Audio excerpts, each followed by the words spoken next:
teaching learning process. But before that, let's take a look first what is peace education.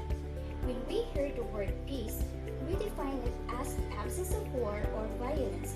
And when we say peace education, it is to promote knowledge, skills, and attitudes that will help people prevent conflict occurring. Peace begins in ourselves, for it is through us that peaceful relationships and structures are created.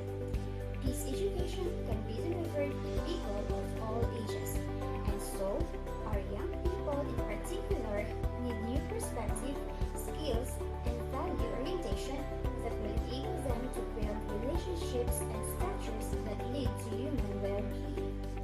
The succeeding video will explain more about peace education in order for us to better understand the importance of peace education. Good day everyone. Today I will talk all about holistic understanding of peace. The non-exploitative relationship mentioned above refers not only to relationship between humans but also those between humans and nature. Peace with nature is considered the condition of positive peace. 1987. It is because the earth is ultimately the source of our survival. Physical sustenance, health and wealth, it is not possible to provide for human survival if nature's capacity to renew itself is seriously impaired. It must also be remembered that human behavior is intimately related to the availability of basic resources. That's all for discussion of holistic understanding of peace. Thank you. Hello and God bless everyone. Now we need to have a comprehensive and holistic understanding of peace. If we are to move toward a genuine peace culture, Johann Galton explained that peace is the absence of violence, not only for personal or direct, but also structural or indirect. The structural violence are the highly uneven distribution of wealth and resources, as well as the uneven distribution of the power to decide over the distribution of said resources. Both peace is absence of personal or indirect violence and the presence of social justice. And peace researchers and educators now satisfied to split the concept of peace into first the idea of negative peace and next is the idea of positive peace. Negative peace is the absence of war or physical, while the positive peace refers to the presence of just and non-exploitative relationship, as well as human and ecological well-being, such the root causes of conflict are diminished. The holistic definition of peace, we have negative peace and the positive peace. Negative peace is the absence of direct or physical violence and both macro and micro. And the positive peace is the presence of conditions of well-being and just relationship like social, economic, political, and ecological. And the next is violence. First, direct violence. Second, structural violence. And the third is social, cultural violence. And last is ecological violence. First, direct violence. Example, war, torture, child and human abuse. And the next is structural violence. The example is poverty and hunger. Next is social cultural violence. The example is racism, sexism, religious intolerance. And last is ecological violence. The example is pollution, overconsumption. We have here the peace between human and the earth and beyond. First, global peace. And the next is intergroup or social peace, and interpersonal peace, and last is personal peace. And And personal peace, we have self-respect. And the inner resources is we have love and hope. And the respect for others persons, we have justice, tolerance, cooperation. And the respect for the groups within nation, we have justice, tolerance, and cooperation. And the next is respect for others nations like justice, tolerance, and cooperation. And respect for the environment, we have sustainable living, simple lifestyle.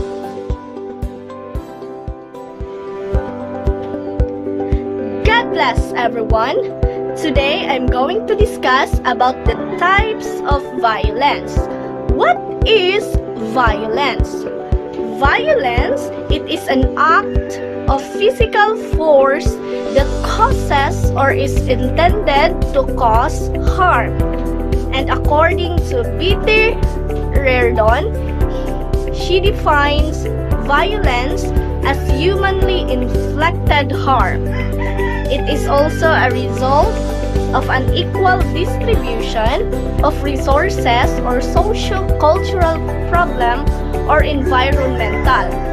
So there are various forms of violence, two of which are mentioned earlier in the discussion.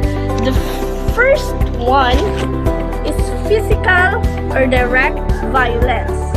The second one, structural violence.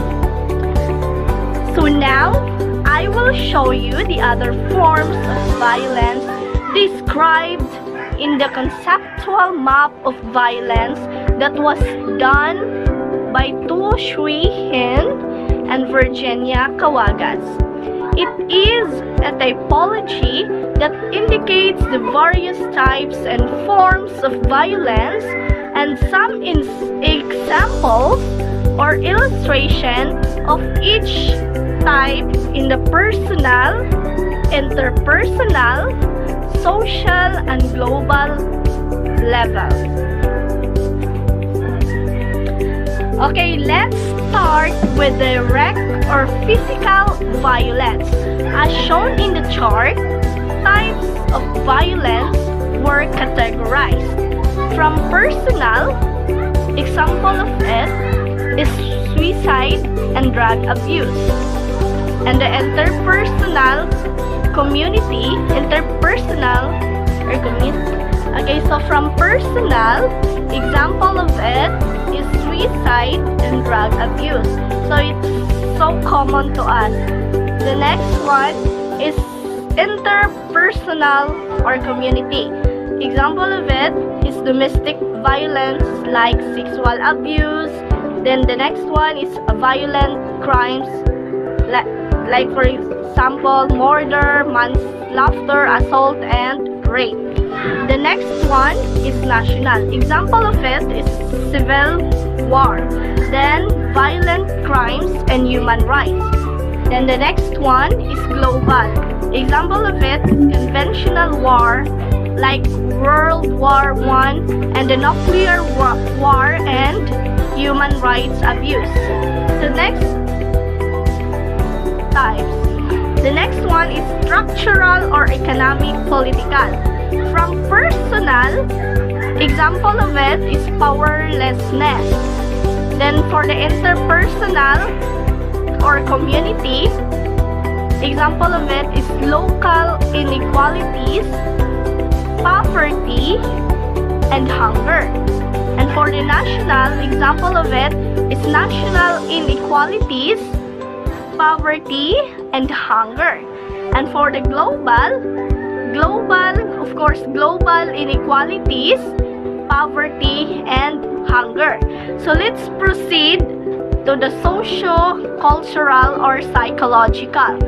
For the personal, example of it is alienation, low self-esteem, and anxiety. And for the interpersonal or community, example of it is prejudice or enemy image, cultural domination, racism, sexism, and religious intolerance. So for the ecological, From personal, example of it is overconsumption. To the interpersonal community, example of it is overconsumption and pollution. And for the national, example of it is overconsumption, pollution, chemical and biological warfare, nuclear power, and radiation. And for the global, example of it is overconsumption, pollution, chemical and biological warfare, nuclear power, and radiation. So that's all. Thank you for listening. God bless us all. Peace education as transformative education. Peace education, or an education that promotes a culture of peace, is essentially transformative. It cultivates the knowledge, base, skills, attitudes, and values that seek to transform people's mindsets, attitudes, and behaviors that in the first place have either created or exacerbated violent conflicts. It seeks this transformation by building awareness and understanding, developing concern, and finally challenging personal and social action that will enable people to create conditions and systems that actualize non-violence, justice, environmental care, and other peace values. We can say that peace education would first invite the youth or adult learners to be aware of and to understand the ramifications and roots of a particular conflict and what the possible alternatives might be. God bless. So now we will talk about the peaceable teaching learning process. So it has three categories. The first one is the cognitive phase. In this phase, it is about the learner has to think a lot about the skill and how to execute it. It also requires a lot of frequent feedback. To put simply, it is about being aware and understanding. So the second one is the active phase. In this phase, it is about taking practical actions. The third one is the affective phase. In this phase, it is about being concerned, responding, and valuing. Why we educate for peace? Aside from peace can abolish war or can solve conflict problems, it also helps young people to gain knowledge and enhance their skills in the area of peace. So, peace education is important because it helps young people gain knowledge, enhance their skills in the area of peace, and the form of attitude about the meaning of peace in human life. Peace education activities promote conflict resolution that promotes peace and values such as respect for human rights, freedom, and confidence. It is the hope of every nation, the promise of every politician, the goals of every religious tradition, the goals of every prayer.